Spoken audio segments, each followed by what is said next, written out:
Hey, we got another big old HP unit on the bench here, and quite frankly, this one kind of freaks me out a little bit.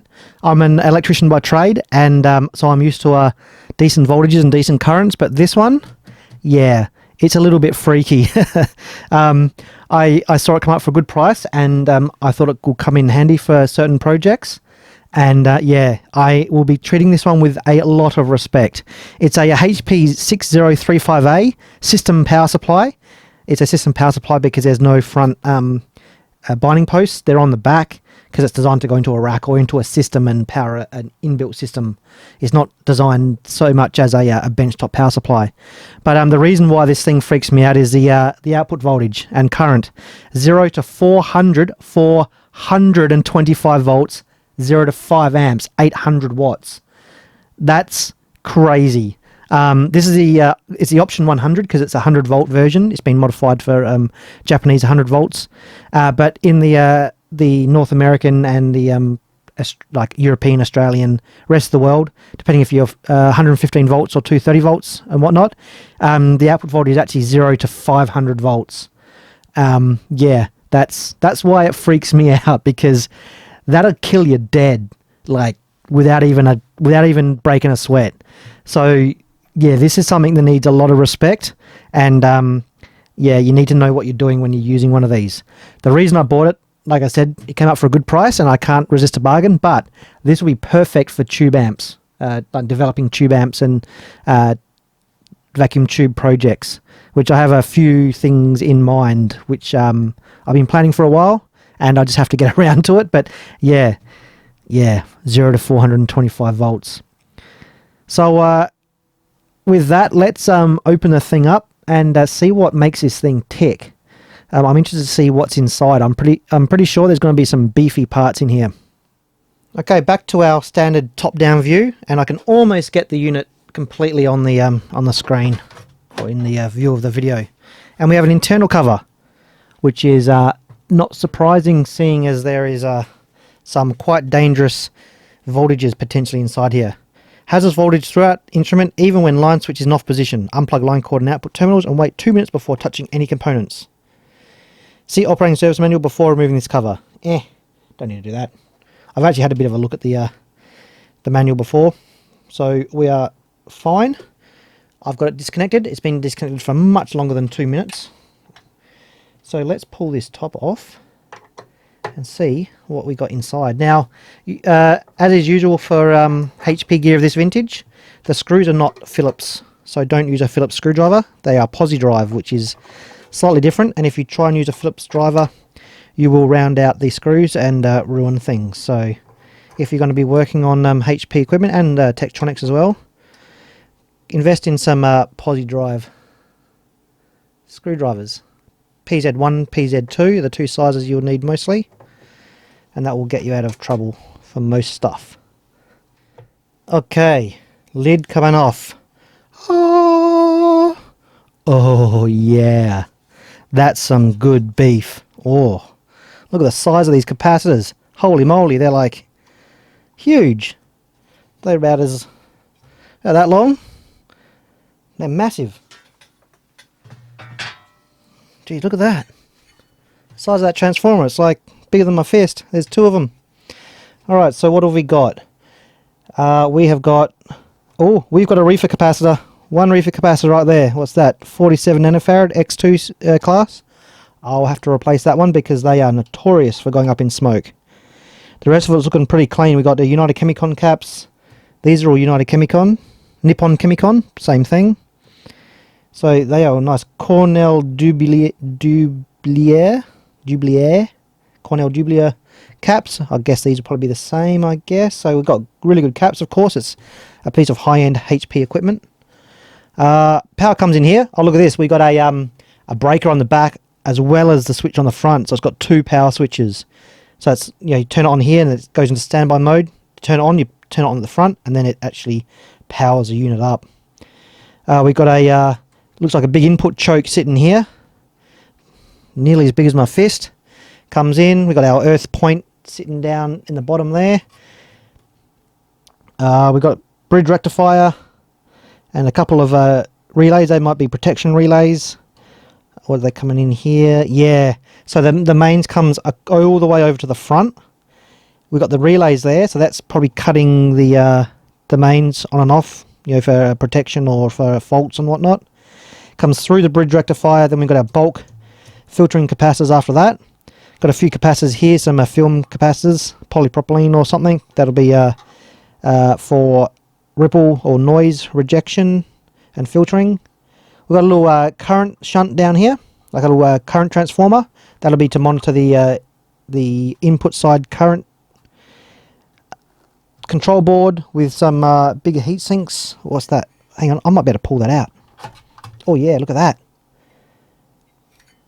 Nice. Ah, big. There's some of our pass transistors.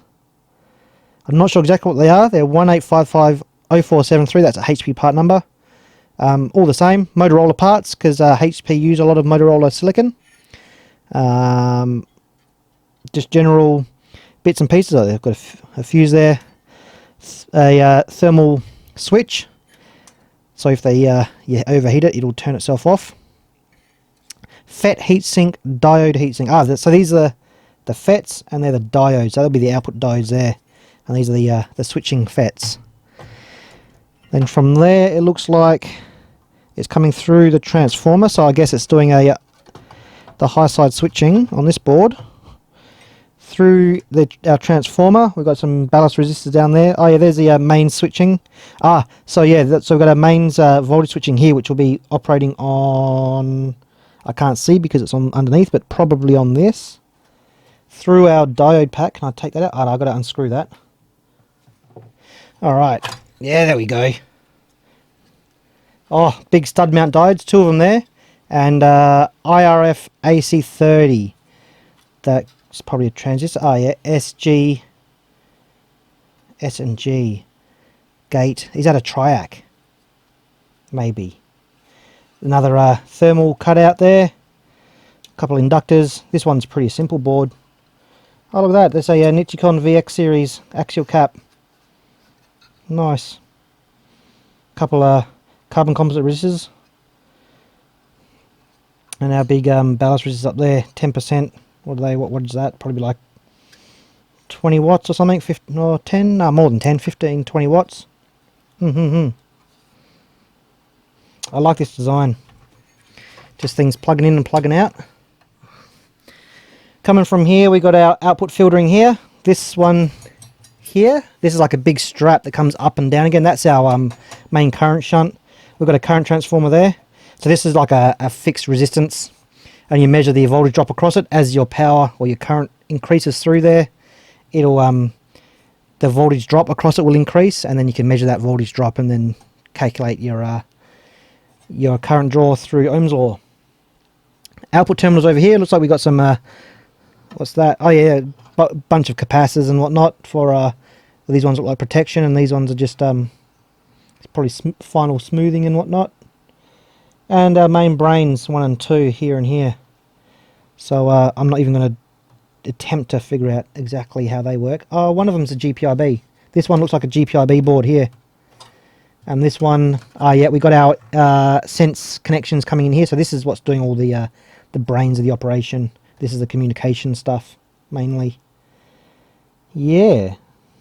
Transformer there. It's not that complicated, but it's very complicated at the same time. Like, breaking this thing down and figuring out exactly how it works would be an interesting endeavor. But it's easy to see the main blocks: input rectification and smoothing, main switching, main transformers, output rectification. So we've got it's basically a big fat switch mode power supply, output smoothing capacitors, and current and voltage measurement there, the controller there, and output communication, so you can control it from GPIB. I don't think it's got USB. Oh, it's got Ethernet. Well, serial or something. What is that? Let's have a look. I haven't had a close look at the back. Looks like probably serial or something. Or maybe you can connect units together for paralleling units up. Oh, that would be interesting. put some of these in series and get like 800 volts. Holy moly, if you could do that, that'll be crazy. But you can probably connect them up in like either series or parallel to a double current or double voltage to a certain extent. A bunch of these. I've got some other power supplies similar to this, lower voltage, of course. And yeah, you can do that. You can get identical ones and gang them up.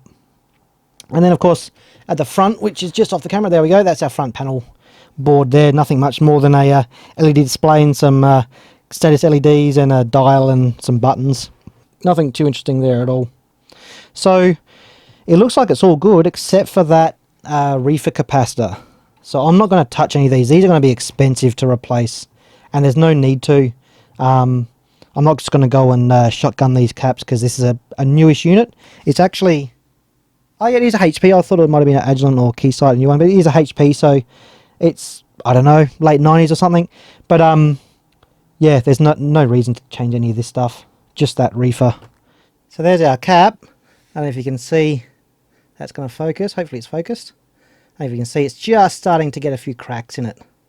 So that's good to pull out.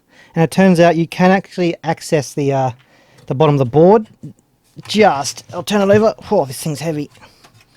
You remove the bottom panel and you're greeted with another bottom panel, but the capacitor is right there. I'll zoom in a bit, try and zoom in anyway. I don't have much space on the bench. If down at the bottom of your screen, down here, there's a right here, so you can get your soldering iron on the pad right there, pretty easy. I can't push this thing further back because my bench is too small.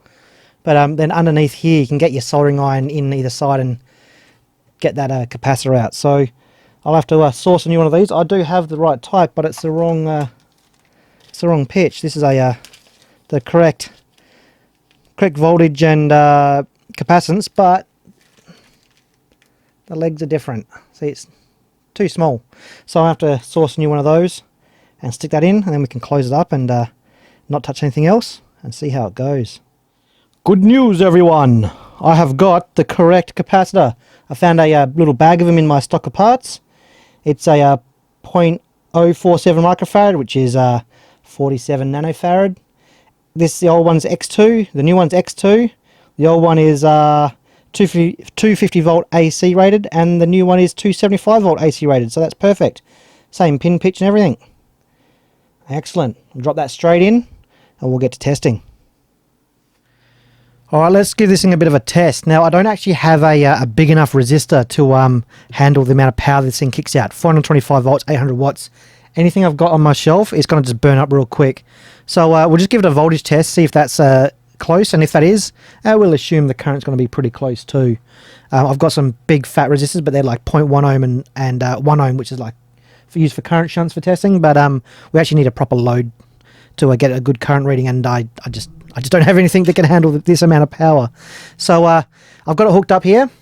We've got some nice kind of alligator clips which the previous owner used, which I'll be removing and doing something a little bit more safe. But for now, we'll just test it as it is. Got it hooked up to the Keysight multimeter, and let's turn it on and see what happens. So the switch on the back is on, and the front switch.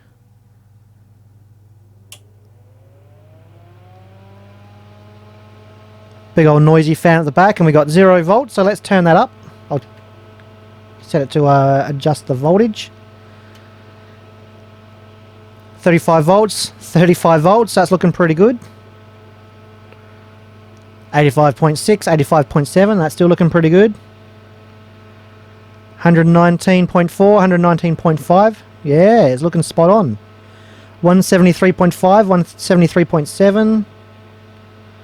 228 volts. We've lost the decimal point because only a 3-digit display, but that's fine. 228 volts there. This has got velocity control, so if you spin it fast, it accelerates the how fast it goes up and down through the numbers. So 316 and 316. 404, 404. Error light came on briefly as it was figuring itself out, but that's gone out, so that's fine. That's not a problem at all. 438 and 438. So this is set to 425 volts. That's the official ratings. But most HP power supplies have a little bit of overhead, like 5 or 10% or whatever it is. I'm not sure. Can't figure this out in my head, but a few percent overhead that you can go above the actual rated specs. So 438 volts, we're getting exactly 438 volts. That's a thumbs up. Looking pretty good. Alright, so for one final test, I thought we'd have some fun. I'm sure you've seen people cooking hot dogs with high voltage. I'm in Japan, so what could be more appropriate than cooking some tofu? This stuff is expired, it's out of date, so we're not really wasting anything here. But I thought, if I can get it open, we would give it a go and see what happens when you put nearly 500 volts through a block of nice prime Japanese tofu. So I have in my hand as well some probes, just some stainless steel wire. We'll stick those in there. Make sure that's nice and visible. And we're hooking our wires and crank this baby up.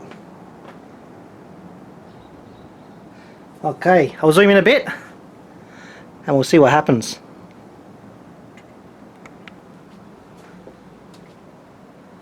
Okay, let's turn this baby on. Let that fan spin up. And we want, not that one. Okay, there we go. I can already hear something happening. Let's crank that current up. A little bit of bubbling around the negative. We're at 130 volts. 1 amp, 150 volts at just over 1.2 amps. Oh, there's a bit of a weird colour happening there. I want to see some arcing. Oh yeah. 200 volts? That don't smell too good. 1.5 amps, 200 volts.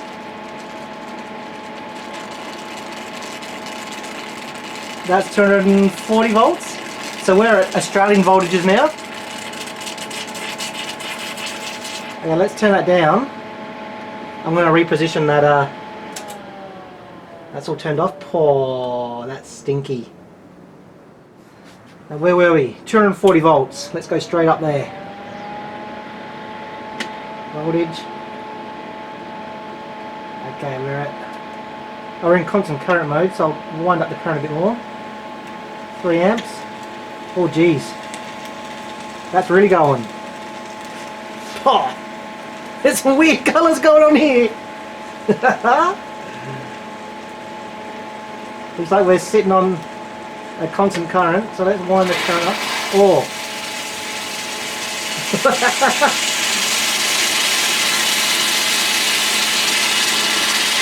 Jeez. 400 volts. Oh, there's sparks going on in there. Can you see it? It's like it's welding. It's like it's welding the tofu. I don't know if you can see that. Oh wow! There we go!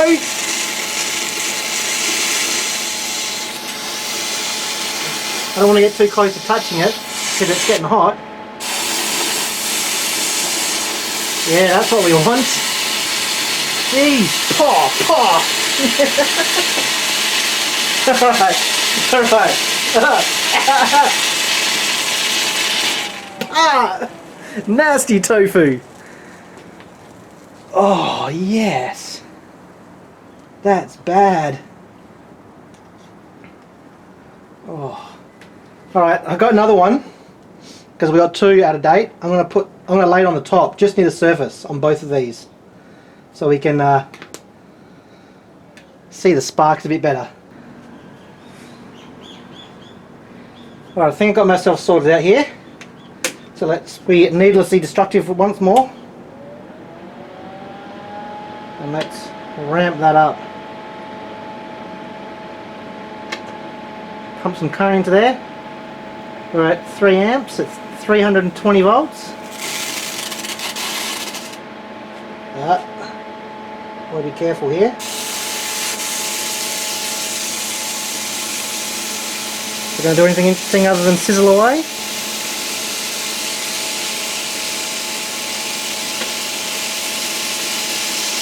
Let's really get 438 volts at 2 amps.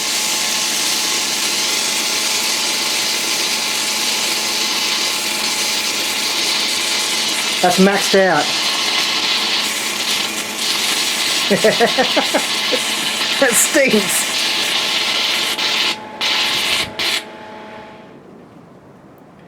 Well, that was interesting and stinky. Paw. So don't cook your tofu using electricity. It sucks. Ugh, that's so gross. And yeah, be careful around high voltages. Yeah. So yeah, don't do this at home. This is stupid. This thing can seriously kill you. These voltages and currents, yeah, they can kill you dead, like flat out. So don't cook your tofu or your hot dogs with like high voltage electricity like this. It's not a good idea. That's just nasty. I hope you found that interesting, somewhat informative, maybe a bit amusing. We'll see you in the next one.